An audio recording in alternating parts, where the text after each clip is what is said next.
Хэлний бодлогын үндэсний зөвлөл. Мөнх тэнгэрийн хүчин дор их Монгол улсын далай хааны зарлиг эл булха эргэн дор хүрвээс бишэр түгэ аюу тугай. Монгол бичиг бол Монгол хүн бидний хүн бүрийн бахархал үндэсний өв соёлын хамгийн нандин хэсэг юм. 90 оноос хойш энэ өнгөрсөн 30 жил бидний хийсэн ажил, бидний хийж чадж байгаа ажил бол бид нар энэ эрхэм соёлынхаа эзэн байж чадна гэдгийг бол харуулж байна.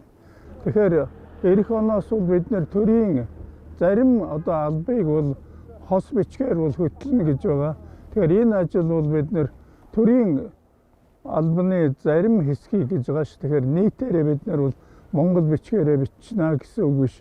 Тэгэхээр энэ төрийн албадын бол монгол бичгийн өнөөдрийн төвшин бол бид нар чадна гэсэн энэ байдлыг бол харуулж байна гэж бодож байна. Тэгэхээр энэ өдрөөс харахад бол бид нар өөрийнхөө өв соёлын ямар их нандин гэдгийг ойлгож ухаарч дэлхийн бөмбөрцгийн аль ч өнцөг тутсан ийм бичгээр бичдэг энэ соёлыг үлдээсэн энэ соёлыг бүтээж байгаа тэр эзэдэн тэр ард түмэн зөвхөн монголчууд бидний юм шүү гэдгийг бол тод сайхан харуулж байна.